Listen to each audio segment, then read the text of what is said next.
Hi friends, this is Venkatesh Devasani. త్వరలో జరగబోయే APPSC group 2 మెయిన్స్లో అత్యంత ఇంపార్టెంట్ ఉన్నటువంటి సబ్జెక్ట్ వచ్చేసి ఇండియన్ ఎకానమీ. అందులో కూడా కరెంట్ ఎకానమీ పైన ఎగ్జామినర్ ఫోకస్ పెట్టి ప్రశ్నలు అడగడానికి అవకాశం ఉంది. కాబట్టి అందులో అత్యంత ఇంపార్టెంట్ ఉన్నటువంటి ఇటీవల వార్తల్లో నిలిచినటువంటి ఎకానమీ అంశాలని మీ ముందుకైతే తీసుకురావడం జరుగుతుంది. కాబట్టి చాలా ఇంపార్టెంట్ ఉన్నటువంటి మొదటి టాపిక్ వచ్చేసి 16వ ఆర్థిక సంఘం అండి. ఇటీవల తెలంగాణలో జరిగినటువంటి గ్రూప్ 2 అదేవిధంగా గ్రూప్ 3 పరీక్షలో ఇక్కడి నుంచి ప్రశ్నలు అనేవి రావడం జరిగింది. కాబట్టి ఏపీపీఎస్సీ గ్రూప్ 2 మెయిన్స్లో కూడా ఇక్కడ నుంచి ప్రశ్నలు రావడానికి అవకాశం అనేది చాలా వరకు ఉండడం జరిగింది. కాబట్టి చూద్దామండి. 16వ ఆర్థిక సంఘానికి ఇటీవల నూతన చైర్మన్ను నియమించడం జరిగింది. ఎవరు ఇటీవల నూతన చైర్మన్గా బాధ్యతలను స్వీకరించారు అంటే అరవింద్ పనగాడియా లేదా అరవింద్ పనగారియా అని గుర్తుంచుకోండి. ఇతడు నీతి ఆయోగ్కి ఉపాధ్యక్షులుగా పనిచేయడం జరిగింది. మొట్టమొదటి నీతి ఆయోగ్ ఉపాధ్యక్షులు ఎవరు అంటే అరవింద్ పనగాడియా. అలాంటి వ్యక్తి ఇప్పుడు ప్రస్తుతం 16వ ఆర్థిక సంఘానికి చైర్మన్గా నియమితులు కావడం జరిగింది. అదేవిధంగా కార్యదర్శిగా ఇటీవల రిత్విక్ రంజన్ పాండే అనేటువంటి వ్యక్తిని నియమించడం జరిగింది. కాబట్టి కార్యదర్శి పేరును కూడా గుర్తుంచుకోండి, రిత్విక్ రంజనం పాండే. అదేవిధంగా 16వ ఆర్థిక సంఘం యొక్క సిఫారసుల కాల వ్యవధి ఎప్పటి నుంచి ఎప్పటి వరకు అని కూడా అడుగుతాడు. కాబట్టి 2026 ఏప్రిల్ 1వ తేదీ నుంచి 2031 మార్చి 31 వరకు కూడా ఈ యొక్క 16వ ఆర్థిక సంఘం యొక్క సిఫారసులు అనేవి అమల్లో ఉండబోతున్నాయి. అయితే వీటిలో నూతన సభ్యులుగా ఇటీవల ఎవరు నియమితులయ్యారని కూడా ఎగ్జామినర్లో కింది వాణిలో 16వ ఆర్థిక సంఘంలో సభ్యులు ఎవరు, కాని వారెవరో గుర్తించండి అని అడగడానికి అవకాశం ఉంది. కాబట్టి నూతన సభ్యులుగా అజయ్ నారాయణ్ జా అనేటువంటి వ్యక్తి, ఎన్నీ జార్జ్ మాథ్యూ అనేటువంటి వ్యక్తి, మనోజ్ పాండా అనేటువంటి వ్యక్తి, సౌమ్య కాంతి ఘోష్ అనేటువంటి వ్యక్తులు నియమితులు కావడం జరిగింది. అయితే గతంలో ప్రారంభంలో నియమించిన 16వ ఆర్థిక సంఘంలో నిరంజన్ రాధాక్ష అనేటువంటి వ్యక్తి నియమించడం జరిగింది సభ్యుడిగా. అయితే కొన్ని అనివార్య కారణాల చేత అతడు ఈ యొక్క 16వ ఆర్థిక సంఘం యొక్క సభ్యత్వానికి రాజీనామా చేయడంతో అతని స్థానంలో మనోజ్ పాండా గారిని నియమించడం జరిగింది. అయితే మొదటి ముగ్గురు అంటే అజయ్ నారాయణ్ జా, అన్నీ జార్జ్ మాథ్యూ, అదేవిధంగా మనోజ్ పాండా, వీరు ముగ్గురు కూడా శాశ్వత సభ్యులు ఉండగా సౌమ్య కాంత్ ఘోష్ మాత్రమే పార్ట్ టైం సభ్యుడు అని గుర్తుంచుకుంటే సరిపోతుంది. అయితే 16వ ఆర్థిక సంఘం తన యొక్క తుది రిపోర్ట్ను 2025 అక్టోబర్ 31వ తేదీ నాటికి సమర్పించవలసి ఉంటుంది. ఇక్కడ నుంచి స్టేట్మెంట్ రూపంలో ప్రశ్న అడగడానికి అవకాశం ఉంది. కాబట్టి ప్రతి అంశాన్ని కూడా చదువుకోండి. అయితే 16వ ఆర్థిక సంఘం గురించి చెప్పుకున్నాం. కాబట్టి మొట్టమొదటి ఆర్థిక సంఘం చైర్మన్, అదేవిధంగా చిట్ట చివరి ఆర్థిక సంఘం చైర్మన్లను ఇచ్చి జతపరచండి కూడా ప్రశ్న అడగడానికి అవకాశం ఉంది. కాబట్టి వాటిని కూడా ఇక్కడే డిస్కస్ చేద్దామండి. మొట్టమొదటి ఆర్థిక సంఘానికి చైర్మన్గా నియమితులైనటువంటి వ్యక్తి కేసీ నియోగి ఉండగా, రెండవ ఆర్థిక సంఘానికి చైర్మన్గా కె సంతానం గారు పనిచేయడం జరిగింది. ఇక చివరగా 13వ ఆర్థిక సంఘానికి చైర్మన్గా విజయ్ కేల్కర్, 14వ ఆర్థిక సంఘానికి వైవి రెడ్డి, 15వ ఆర్థిక సంఘానికి ఎన్కే సింగ్, 16వ ఆర్థిక సంఘానికి అరవింద్ పనగారియా పనిచేయడం జరుగుతుంది. కాబట్టి వీటిని జతపరచనని అడగడానికి అవకాశం ఉంది. కాబట్టి వీటిని కూడా గుర్తుంచుకోండి. ఇక మరొక అంశం అండి, అర్థశాస్త్రంలో నోబెల్ పురస్కారం అనేది కూడా మనకి కరెంట్ ఎకానమీలో చాలా ఇంపార్టెంట్. ఆ విధంగా 2024 సంవత్సరంలో అర్థశాస్త్రంలో ముగ్గురికి సంయుక్తంగా నోబెల్ బహుమతిని అయితే ప్రకటించడం జరిగింది. కాబట్టి ఎంతమంది గ్రహీతలకు ప్రకటించారని అడుగుతాడు. కాబట్టి ముగ్గురు గ్రహీతలను గుర్తుంచుకోండి. వారి పేర్లను కూడా చాలా ఇంపార్టెంట్ గుర్తుంచుకోండి. Darren అసిమోగ్లో, Simon Johnson, James A Robinson, వీరు ముగ్గురు కూడా అమెరికా తరపున ఈ యొక్క నోబెల్ పురస్కారానికైతే ఎంపిక కావడం జరిగింది. అయితే ఇందులో డారెన్ అసిమోగ్లు అనేటువంటి వ్యక్తి టర్కీలో జన్మించగా, సైమన్ జాన్సన్ మరియు జేమ్స్ ఏ రాబిన్సన్ మాత్రం బ్రిటన్లో జన్మించి అమెరికా తరపున వీరు అర్థశాస్త్రంలో నోబెల్ పురస్కారాన్ని పొందడం జరిగింది. అయితే వీరి ఏ పరిశోధనకు గాను ఈ యొక్క నోబెల్ పురస్కారానికి ఎంపిక కావడం జరిగింది అంటే సామాజిక సంస్థలనేవి ఏ విధంగా ఏర్పాటవుతాయి, అవి ఒక దేశం యొక్క ప్రగతి పైన ఏ విధంగా ప్రభావం చూపెడతాయి అనే అంశం పైన వీరు అధ్యయనం చేయడం జరిగింది. కాబట్టి వీరి యొక్క ఈ యొక్క అంశం పైన అధ్యయనానికి గాను 2024 సంవత్సరంలో వీరికి అర్థశాస్త్రంలో నోబెల్ పురస్కారం అనేది రావడం జరిగింది అనే అంశాన్ని గుర్తుంచుకోండి. అయితే అర్థశాస్త్రంలో నోబెల్ పురస్కారం ఎప్పటి నుంచి ఇస్తున్నారు అంటే ప్రారంభించినప్పటి నుంచి నోబెల్ పురస్కారంలో అర్థశాస్త్రానికి ఈ యొక్క అవకాశం అయితే కల్పించలేదు. కానీ 1969 సంవత్సరం నుంచి స్వీడన్ యొక్క కేంద్ర బ్యాంక్ అయినటువంటి రిక్స్ బ్యాంక్ ఆధ్వర్యంలో అర్థశాస్త్రంలో నోబెల్ బహుమతినైతే అందజేస్తున్నారు. అలా అర్థశాస్త్రంలో నోబెల్ పొందినటువంటి తొలి గ్రహీతలుగా నార్వే దేశానికి సంబంధించినటువంటి రాగ్నర్ ఫిష్, అదేవిధంగా జౌంటిన్ బార్జెన్ ఇతడు నెదర్లాండ్, వీరిద్దరికీ కూడా అర్థశాస్త్రంలో నోబెల్ అయితే మొట్టమొదటిసారిగా రావడం జరిగింది. అదేవిధంగా అర్థశాస్త్రంలో నోబెల్ బహుమతి పొందిన తొలి భారతీయుడు ఎవరు అంటే అమర్త్య కుమార్ సేన్. ఇతనికి సంక్షేమ అర్థశాస్త్రంలో 1998 సంవత్సరంలో నోబెల్ రావడం జరిగింది. అదేవిధంగా అర్థశాస్త్రంలో నోబెల్ పొందినటువంటి రెండవ భారతీయుడు అండి, ఇతడు ఇండో అమెరికన్ భారతీయుడిగా గుర్తింపు పొందినటువంటి అభిజిత్ బెనర్జీ గారికి 2019లో నోబెల్ రావడం జరిగింది.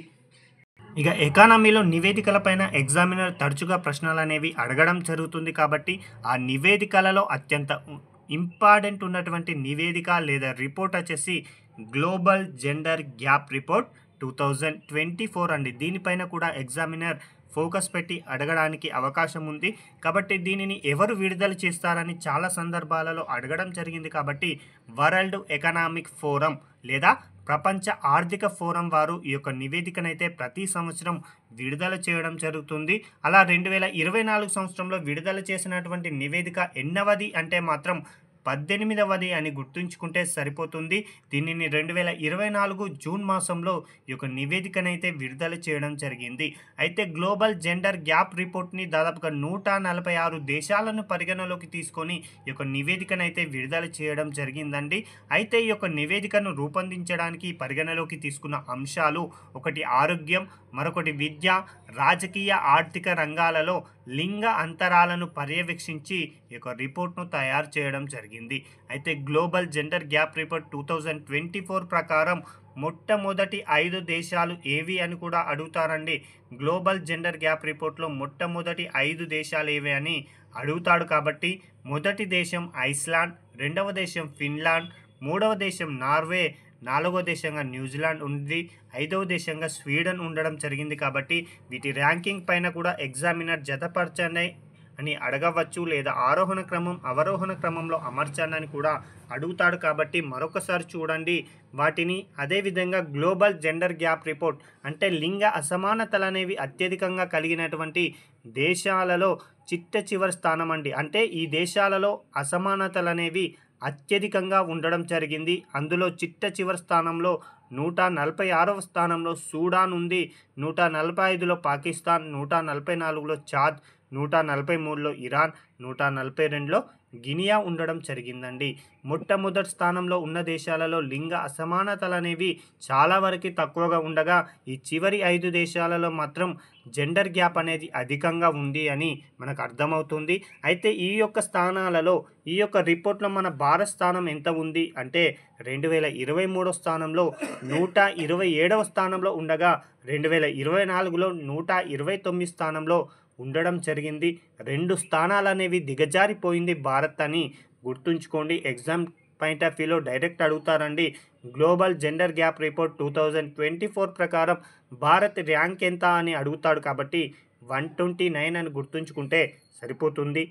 ఇక మరొక నివేదిక ప్రపంచ ఆకలి సూచి గ్లోబల్ హంగర్ ఇండెక్స్ 2024 అండి. 2024 సంవత్సరంలో ఈ యొక్క నివేదికను కన్సర్న్ వరల్డ్ వైడ్ ఐర్లాండ్ దేశానికి సంబంధించినటువంటి కన్సర్న్ వరల్డ్ వైడ్ వారు, అదేవిధంగా జర్మనీ దేశానికి సంబంధించిన వెల్త్ హంగర్ లైఫ్ వారు ఈ యొక్క నివేదికనైతే విడుదల చేయడం జరిగింది. దాదాపుగా 127 దేశాలను పరిగణలోకి తీసుకొని ఈ యొక్క 19వ ఎడిషన్కి సంబంధించిన నివేదికను విడుదల చేయగా ఈ యొక్క నివేదికలో ప్రపంచ ఆకలి సూచీలో భారత్ స్థానం 2024లో 27.3 స్కోర్ను సాధించి 105వ స్థానంలో నిలవడం జరిగింది. అదేవిధంగా మొదటి దేశాలను కనుక పరిశీలిస్తే ఈ యొక్క మొదటి దేశాలలో ఏ దేశానికి అన్ని దేశాల యొక్క ర్యాంక్ అనేది 5 కంటే తక్కువగా ఉండడం జరిగింది. కాబట్టి 1 నుంచి 22 దేశాలకి ఎటువంటి ర్యాంకులను కేటాయించలేదు. కాబట్టి అందులో మొదటి దేశాలను కనుక పరిశీలిస్తే Belarus, Bosnia, Herzegovina, Chile, China, Costa Rica ఈ యొక్క 5 దేశాలలో కూడా ఈ 5 కాకుండా మరికొన్ని దేశాలు ఉన్నాయండి. ఈ యొక్క 1 నుంచి 22 దేశాలకి వ్యక్తిగత ర్యాంకులనైతే కేటాయించలేదు. ఎందుకంటే వీటి యొక్క స్కోర్ అనేది 5 కంటే అన్నింటికీ కూడా సేమ్ ఉందండి. 5 కంటే తక్కువ ఉండడం చేత 23వ ర్యాంకును కేటాయించారు. కానీ 1 నుంచి 22 వరకు ఎటువంటి ర్యాంకులను కేటాయించలేదు. ఇందులో భారత్ స్థానం వచ్చేసి 105వ స్థానం అని గుర్తుంచుకుంటే సరిపోతుంది. ప్రపంచ ఆకలి సూచీలో ఆకలి కొరత లేదా ఆకలి తీవ్రత అధికంగా ఉన్నటువంటి దేశాలలో 127వ దేశంగా సోమాలియా, 126వ దేశంగా యెమన్, 125వ దేశంగా చాద్, 124వ దేశంగా మడగాస్కర్ ఉండడం జరిగింది. కాబట్టి వీటి యొక్క ర్యాంకులు కూడా మనకు చాలా చాలా ఇంపార్టెంట్ అండి. ప్రపంచ ఆకలి సూచీలో చివరి స్థానంలో నిలిచిన దేశం ఏది అంటాడు సోమాలియా. దాని యొక్క ర్యాంక్ ఎంత అంటాడు 127 అండి. ఇక మరొక నివేదిక మానవ అభివృద్ధి సూచి HDI అండి, హ్యూమన్ డెవలప్మెంట్ ఇండెక్స్ 2023-24కు సంబంధించిన నివేదికను ఇటీవల కాలంలో అంటే 2024 మార్చి 14వ తేదీన UNDP వారు ఈ యొక్క నివేదికనైతే విడుదల చేయడం జరిగింది. అయితే మానవ అభివృద్ధి సూచికలో ఈ సూచికను రూపొందించేందుకు పరిగణలోకి తీసుకునే అంశాలను మనం ఎకానమీ పాయింట్ ఆఫ్ వ్యూలో ఆల్రెడీ చదువుకున్నాం. కాబట్టి జస్ట్ వీటి యొక్క ర్యాంకింగ్స్ మాత్రమే ఇక్కడ డిస్కస్ చేయబోతున్నాం. మానవ అభివృద్ధి సూచిలో అత్యంత మానవ అభివృద్ధి చెందిన దేశాలుగా మొదటి స్థానంలో నార్వే, మొదటి స్థానంలో స్విట్జర్లాండ్ దాదాపుగా 0.967 స్కోర్ను అయితే సాధించింది. నార్వే 2వ స్థానంలో, ఐస్లాండ్ 3వ స్థానంలో, హాంకాంగ్ చైనా 4వ స్థానంలో, డెన్మార్క్ 5వ స్థానంలో ఉండడం జరిగింది. ఇక మానవ అభివృద్ధి సూచిలో చివరి స్థానంలో ఎలాంటి మానవ అభివృద్ధిని నోచుకోలేని లేదా కొంతవరకు మానవ అభివృద్ధి చెందుతున్న దేశాలుగా చివరి స్థానంలో సోమాలియా 0.380 స్కోర్ను సాధించగా 192వ దేశంగా దక్షిణ సూడాన్, 191వ దేశంగా సెంట్రల్ ఆఫ్రికన్ రిపబ్లిక్ అనేటువంటి దేశాలు ఈ యొక్క జాబితాలో చోటు దక్కించుకున్నాయి. అయితే వీటిలో HDI లేదా మానవ అభివృద్ధి సూచిక 2023-24లో మన భారత్ స్థానం ఎంత అంటే 134 అండి. చాలా చాలా ఇంపార్టెంట్. భారత్ ర్యాంక్ పైన అడుగుతాడు కాబట్టి 134వ స్థానం అని గుర్తుంచుకుంటే సరిపోతుంది. ఇక మరొక అంశం అండి, వరల్డ్ హ్యాపీనెస్ రిపోర్ట్ ప్రపంచ సంతోష జాబితా 2024. దీనిని ప్రపంచ సంతోష దినమైనటువంటి మార్చి 20వ తేదీన విడుదల చేశారు. 2024 సంవత్సరంలో ఈ యొక్క నివేదికను రూపొందించేందుకు దాదాపుగా 143 దేశాలను పరిగణలోకి తీసుకొని ఈ నివేదికను రూపొందించగా ప్రపంచ సంతోష జాబితాలో మొట్టమొదటి స్థానంలో ఫిన్లాండ్, 2వ స్థానంలో డెన్మార్క్, 3వ స్థానంలో ఐస్లాండ్ ఉండడం జరిగాయి. అయితే ఈ యొక్క జాబితాలో చివరి స్థానంలో తాలిబాన్ చెంతన చేరినటువంటి ఆఫ్ఘనిస్తాన్ దేశం అనేది ఉండడం జరిగింది. మన భారత్ ర్యాంక్ వచ్చేసి 126 అని గుర్తుంచుకోండి. చాలా చాలా ఇంపార్టెంట్. మరొక అంశం అండి, పెట్టుబడుల కోసం ఇటీవల ఆంధ్రప్రదేశ్ ప్రభుత్వం ఒక టాస్క్ ఫోర్స్ను కూడా ఏర్పాటు చేయడం జరిగింది. రాష్ట్రంలో పారిశ్రామికంగా అభివృద్ధి చెందడానికి కావలసిన సూచనలు అదేవిధంగా సలహాలకు అవసరమైన ప్రణాళికలను రూపొందించేందుకోసమై ఆంధ్రప్రదేశ్ ప్రభుత్వం ప్రత్యేకమైనటువంటి టాస్క్ ఫోర్స్ను ఏర్పాటు చేయడం జరిగింది. ఈ యొక్క పెట్టుబడుల కోసం ఏర్పాటు చేసినటువంటి ఈ యొక్క టాస్క్ ఫోర్స్కి చైర్మన్గా సీఎంగా ఉన్నటువంటి నారా చంద్రబాబు నాయుడు గారు ఈ యొక్క టాస్క్ ఫోర్స్కి చైర్మన్గా ఉండగా, కో చైర్మన్గా టాటా గ్రూప్ల చైర్మన్ అయినటువంటి నటరాజన్ చంద్రశేఖరన్ గారు కో చైర్మన్గా ఉండడం జరిగింది. కాబట్టి ఎగ్జామ్ పాయింట్ ఆఫ్ వ్యూలో ప్రశ్న అడుగుతానండి, ఇటీవల ఆంధ్రప్రదేశ్ ప్రభుత్వం పెట్టుబడుల కోసం ప్రత్యేకమైనటువంటి టాస్క్ ఫోర్స్ను ఏర్పాటు చేయగా దానికి చైర్మన్గా ఎవరున్నారు, కో చైర్మన్గా ఎవరున్నారని అడగడానికి అవకాశం ఉంది. కాబట్టి ఈ యొక్క అంశం కూడా చాలా చాలా ఇంపార్టెంట్. ఇక మరొక అంశం అండి అవార్డ్స్ అండి. ఎకనామిక్ పాయింట్ ఆఫ్ వ్యూలో ఈ యొక్క అవార్డ్స్ పైన కూడా ప్రశ్నలు అడగడానికి అవకాశం ఉంది. స్వచ్ఛ సర్వేక్షణ్ అవార్డ్స్ అండి. ఈ యొక్క స్వచ్ఛ సర్వేక్షణ్ అవార్డ్స్ 2024ను ఇటీవల ప్రకటించడం జరిగింది. అయితే ఈ అవార్డ్స్ అనేవి 2023కు సంబంధించినవి అని గుర్తుంచుకోండి. ఈ యొక్క అవార్డ్స్ను ప్రకటించడానికి 3 పారామితులను అయితే ఎంపిక చేశారు. వాటికి ఎన్ని మార్క్స్ కేటాయించారు అంటే 9500 మార్కులను కేటాయించడం జరిగింది. ఈ యొక్క అవార్డులని 2024 జూన్ మాసంలో ప్రకటించగా ఆ యొక్క 3 పారామితులు ఏంటి అంటే ఒకటి సర్వీస్ లెవెల్ ప్రోగ్రెస్, రెండవది సర్టిఫికేషన్, మూడవది జన్ ఆందోళన్. ఈ మూడింటిని పరిగణలోకి తీసుకొని ఈ యొక్క స్వచ్ఛ సర్వేక్షణ్ అవార్డ్స్ అయితే ప్రకటించడం జరిగింది. మొత్తం మీద అత్యంత క్లీన్ సిటీస్గా ఆల్ ఇండియా పరంగా ఏ నగరాలు ఉన్నాయి అంటే ఇండోర్ మరియు సూరత్ అనేవి మొట్టమొదటి స్థానంలో నిలవడం జరిగిందండి. ఈ 2 ప్రాంతాలు కూడా సంయుక్తంగా ఆల్ ఇండియా క్లీన్ సిటీ జాబితాలో అగ్రస్థానంలో ఉండగా, 3వ స్థానంలో నేవీ ముంబై ఉండగా, 4వ స్థానంలో మన విశాఖపట్నం ఉండడం జరిగింది. కాబట్టి మన విశాఖపట్నం యొక్క ర్యాంకును గుర్తుంచుకోండి. ఆల్ ఇండియా క్లీన్ సిటీస్ జాబితాలో విశాఖపట్నం ఎన్నవ స్థానంలో ఉంది అంటే 4వ స్థానం ఉండగా, 5వ స్థానంలో భోపాల్ అనేటువంటి నగరం ఉండడం జరిగింది. ఇక 1,00,000 కన్నా జనాభా తక్కువ ఉన్నటువంటి నగరాలలో సస్పర్, పటాన్ మరియు లోనావాలా ఈ 3 ప్రాంతాలు కూడా మొదటి 3 స్థానాలలో ఉండడం జరిగాయి. కాబట్టి గుర్తుంచుకోండి, మన విశాఖపట్నం ర్యాంక్ ఎంత ఉంది అంటే 4వ స్థానం అని గుర్తుంచుకోండి. ఇక మరొక అంశం అండి స్వచ్ఛ వాయు సర్వేక్షణ్ అవార్డ్. చాలా ఇంపార్టెంట్. స్వచ్ఛ వాయు సర్వేక్షణ్ అవార్డ్స్ వీటిని 2024 సెప్టెంబర్ 7వ తేదీన కేంద్ర ప్రభుత్వం ప్రకటించడం జరిగింది. ఇందులో 3 కేటగిరీలను ఆధారంగా చేసుకొని ఈ యొక్క స్వచ్ఛ వాయు సర్వేక్షణ్ అవార్డులను ప్రకటించారండి. ఇందాక మనం డిస్కస్ చేసింది స్వచ్ఛ సర్వేక్షణ్ అవార్డ్స్, ఇవి మాత్రం స్వచ్ఛ వాయు సర్వేక్షణ్ అవార్డ్స్ అని గుర్తుంచుకోండి. ఇందులో కేటగిరీ 1 వచ్చేసి 10 లక్షల కన్నా ఎక్కువ ఉన్న జనాభా ఉన్నటువంటి నగరాలను కేటగిరీ 1లోకి తీసుకొని ర్యాంకులను ప్రకటించారు. ఇందులో మొదటి స్థానంలో సూరత్, 2వ స్థానంలో జబల్పూర్, 3వ స్థానంలో ఆగ్రా ఉండడం జరిగింది. ఇక కేటగిరీ 2లో 3 లక్షల నుంచి 10 లక్షల జనాభా ఉన్నటువంటి ప్రాంతాలను తీసుకొని ఈ యొక్క ర్యాంకులను కేటాయించగా మొదటి స్థానంలో ఫిరోజాబాద్, 2వ స్థానంలో అమరావతి, 3వ స్థానంలో ఝాన్సీ అనేటువంటి నగరాలు చోటు దక్కించుకోవడం జరిగాయి.